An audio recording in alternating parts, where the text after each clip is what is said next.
Now that the elderly patriarch has passed away, I find myself in the role of the eldest son, essentially the decision maker for the family.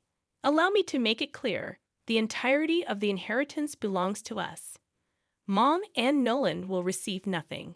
Prepare yourselves for this, and I apologize for the inconvenience, but Ryan would likely prefer it this way. It's more fitting for Aaron, who consistently prioritized Ryan's well-being, to inherit everything, rather than it going to the useless Olivia and Nolan. Despite Ryan's declining health, Aaron and his wife, Grace, never bothered to visit him, despite numerous invitations. After the funeral, their sudden appearance shocked everyone as they made audacious claims about taking the entire inheritance. Nolan, the second son, was visibly upset, and rightfully so. We had always strived to do what was best for Ryan, and Aaron and Grace's unbelievable behavior was intolerable. While pondering this, Nolan finally spoke up, expressing his displeasure. The words he uttered turned Aaron and Grace pale. I am Olivia, a 71-year-old housewife, living with my husband and Nolan.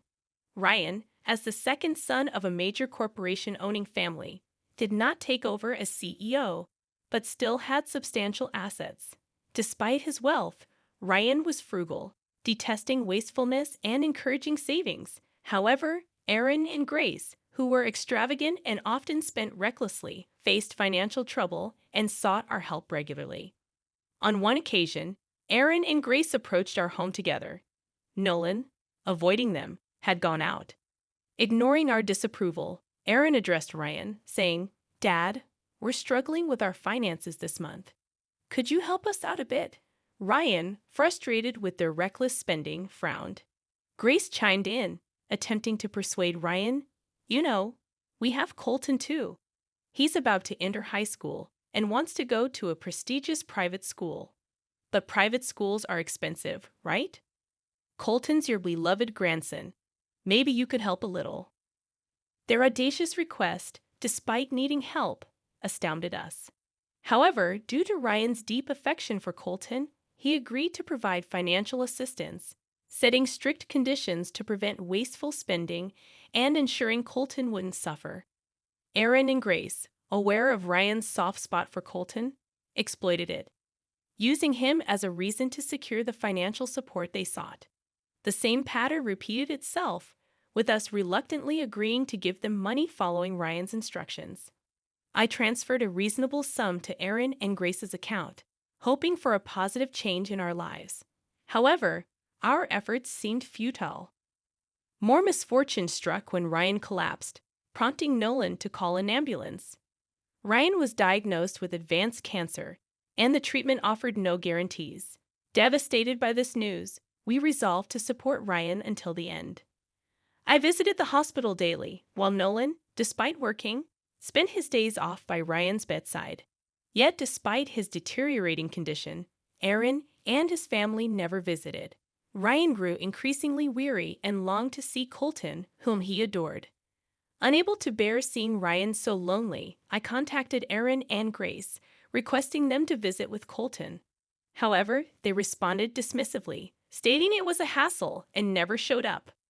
Ryan's battle with cancer lasted about a year, taking a heavy toll on him. After a long struggle, Ryan passed away, leaving an indescribable void. Nolan supported me, even though he must have been hurting too. Despite being overwhelmed with grief, I couldn't help with the funeral arrangements. Aaron and Grace never offered assistance, remaining heartless even in the face of Ryan's death.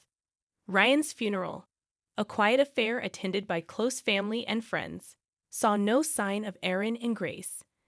After the funeral, as Nolan and I placed flowers and sympathy cards on the altar, the doorbell rang. We exchanged glances, realizing it was Aaron and his family. Colton's presence, after such a long absence, felt strange. Aaron casually mentioned they couldn't make it to the funeral due to a family trip they had planned. Grace and Colton followed him into the living room, their audacity astonishing us. Apologetic words seemed insincere, and their lack of empathy hurt deeply. I was even more taken aback when Aaron uttered something unbelievable. Now that the old man's gone, as the eldest, I'm pretty much in charge. Listen up, the entire inheritance is ours. Mom and Nolan get nothing, just so you know, he declared confidently. In disbelief, I blurted out, sorry about this, but Ryan would be happier this way. It's better for the inheritance to go to Aaron, who always considered Ryan first, than to useless Olivia and Nolan. Aaron and Grace's outrageous claims stunned me. After leaving everything to us and enjoying their easy life, they now showed up to claim Ryan's inheritance. I couldn't bear the thought of even a part of the inheritance ending up in Aaron and Grace's hands. While we were struggling with this dilemma, Nolan suddenly spoke up, flipping the situation. I've been thinking, Colton doesn't really look like Aaron, Nolan stated. Everyone, including Aaron's family and myself, was shocked by this statement. Now there's no time for this, Nolan. What are you saying? Colton is definitely Aaron's child. He just takes after me. Grace reacted strongly to Nolan's casual remark. Her face turned pale, as if a taboo subject had been broached. Why are you so flustered? I just mentioned it casually because I was curious. Also, Colton doesn't seem to resemble Grace either. Or is it just me? Nolan suggested. As we took a closer look at Colton's face, he didn't seem to resemble Nolan or Grace, especially since Grace claimed he looks like me, which didn't seem quite right. Aaron, apparently thinking the same, turned pale and glared at Grace. Are you accusing me of cheating? Could Colton not be my son? Aaron said, grabbing Grace by the collar. Grace frantically denied it, saying, no, that's not true. But her denial lacked credibility. The situation was escalating, and without intervention, it could spiral out of control. Eventually, Nolan stepped in, saying, calm down. It'll all be clear once we do the DNA test. We decided to conduct the test. Grace kept arguing, saying there's no need for that, and doubting our parental bond. Although Aaron complained about this, he seemed determined to take a DNA test with Colton in the near future, not swayed by Grace's words. For a few days, I had little contact with Aaron and Grace, mostly spending my time sorting through Ryan's belongings. Then, one day, the doorbell rang again. As Nolan and I wondered who it could be, Aaron entered the living room alone. It was unusual for him to visit our house by himself. I made coffee and offered him a seat. With a look of humiliation, Aaron placed a document on the table, the DNA test result. It stated that there was no paternal relationship between Colton and Aaron. In other words, Colton wasn't Aaron's child. I've been deceived by Grace. Colton must be the child of her lover. She betrayed me, Aaron exclaimed, his face turning red with anger. While cheating is undoubtedly wrong, Aaron may deserve some sympathy for being deceived. However, I couldn't find it in me to sympathize with Aaron. We hadn't forgotten Aaron's past unreasonable behavior, and Grace's betrayal didn't justify taking Aaron's side. I wouldn't be satisfied until I thoroughly confronted Grace. Please help me. Your oldest son was deceived, and you must be upset too. We need to unite as a family now, Aaron pleaded, taking her hands. Still, I couldn't bring myself to cooperate with Aaron, and my feelings were cooling even more. Seeing this, Nolan spoke up. Sorry, but I can't support you, Aaron. You betrayed Dad too. We haven't forgotten that Aaron was one of those who abandoned Ryan. If he had supported Ryan, then maybe his loneliness would have been lessened. Thinking of this, I couldn't easily forgive Aaron. That was a different time. I was trying to spend time with my family, but they're not our family anymore. Despite our reluctance, we agreed to call Grace. Since the decision to do the DNA test, Grace had been taking Colton out often, rarely coming home. Grace didn't show her face even when Aaron contacted her, so I decided to contact her using Ryan's inheritance as a pretext. I wouldn't normally do this, nor did I want to, but I did because I have a secret plan, Nolan said soon after. The doorbell rang, and it seemed Grace and Colton had arrived. As I opened the door to let them in, Grace frowned at Aaron's jacket hanging next to the door. You didn't tell me Aaron was here. Did you deceive me, Olivia? Grace exclaimed, about to leave with Colton. If they left now, calling them under the guise of discussing the inheritance would be pointless. Just as I was wondering how to keep them, Nolan stepped forward. Wait, Grace, calm down. If you leave now, things might get worse. It's better to talk here where we can control Aaron than alone. It's in your best interest. Certainly, if Grace and Aaron were to talk alone, the outcome could be unpredictable. Aaron might even become violent in his anger. In such cases, probably only Nolan could restrain him. Convinced by Nolan's reasoning, Grace and her family entered the house. As they passed through the living room door, Aaron glared at them. In response, Nolan, urging calmness, said, "Settle down," and then seated everyone and served coffee. Grace and her family looked visibly uncomfortable, but we managed to calm the situation. At that time, I didn't understand why Nolan had chosen such a complicated approach. Why did he need to gather us all here? Wouldn't talking to them individually have worked? But later, thanks to a trump card Nolan revealed, it all became clear.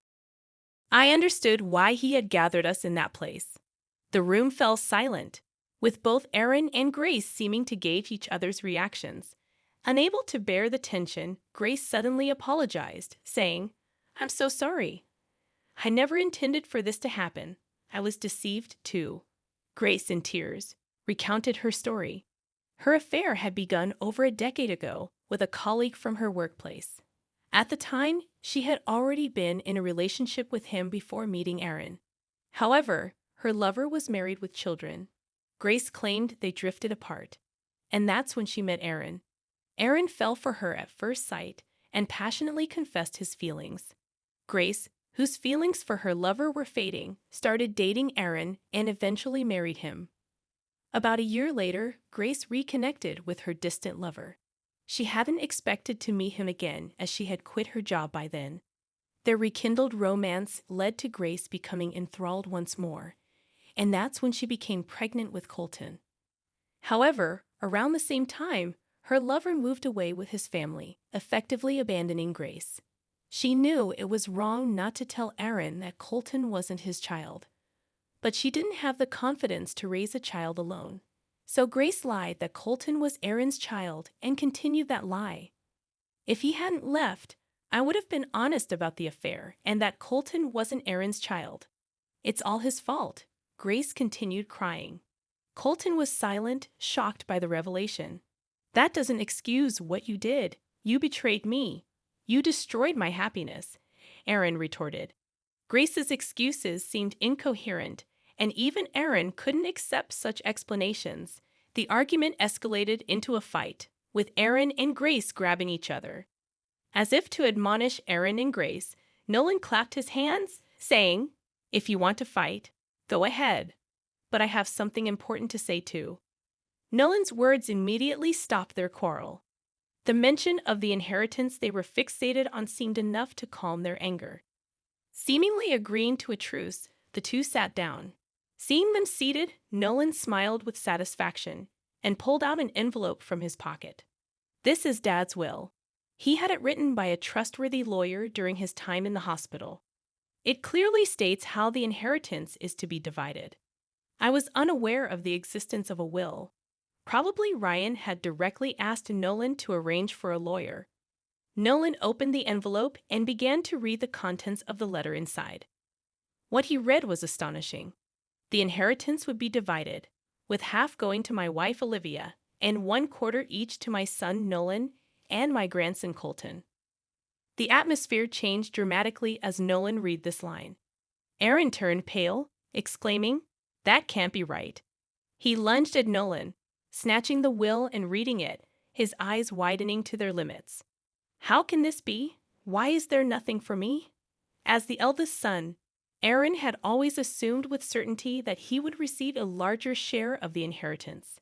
Yet, hearing that he wasn't allocated even a small part, Aaron couldn't possibly accept it. Disheartened, he slumped to the ground, repeatedly reading the will, hoping for a different outcome. However, the content remained unchanged. Taking the will from Aaron, I reread it to confirm, and it seemed there was no mistake in what Nolan had read. Naturally, Aaron, you and your wife had received substantial support from Dad. Dad was well aware that all the money was being used for your frivolities. That's why he decided not to leave anything for you. Nolan spoke calmly. Ryan's secret trump card had indeed managed to plunge Aaron into despair. By the way, I've already informed your parents, as per Dad's instructions, that the portion of the inheritance going to Colton will be temporarily held by your parents. So it's better not to think you can misuse Colton's inheritance, Nolan continued. Aaron was left questioning how this could be. It seemed that Nolan and Ryan had carefully acted to prevent selfish wastage. In that case, surely the portion allocated to Colton would be used for his future. Ryan had been concerned about Colton until the end. The two issues that surrounded us, Grace's infidelity and Ryan's inheritance, were finally resolved. We no longer needed to devote time to Aaron and Grace. After the discussion, Aaron's family returned home, looking dejected. The next steps were for them to discuss among themselves. As expected, Aaron and Grace ended up divorcing. We who had heard Grace's confession that day became undeniable witnesses, and Aaron demanded substantial compensation from Grace. Further disputes arose over the custody of Colton, as both wanted sole custody, knowing that Colton would eventually secure the inheritance. Myself, Nolan, and Grace's parents intervened in the negotiations. Eventually, it was decided that Colton would stay with Grace's parents until he came of age. Once the divorce was finalized, Aaron started visiting our house frequently, saying, "Let's live together." Feeling unable to accept him as family after all had transpired, we moved out, almost fleeing from Aaron. We changed our contact details, making it unlikely for Aaron to reach us. Grace, for her part, seems to be having a tough time. From what I've heard, her parents are furious over the incident. They paid the compensation, but until she repays it in full, she's not even allowed to see Colton. Meanwhile, we are living a happy life, following Ryan's philosophy. We carefully save the inheritance we received and make sure not to squander it, even though we have money. Since then, Nolan has been working diligently and was recognized for his abilities. John from B asked him, "Why don't you come to work for our company?" So he changed jobs, and now he seems to be an executive at the company where John is the CEO.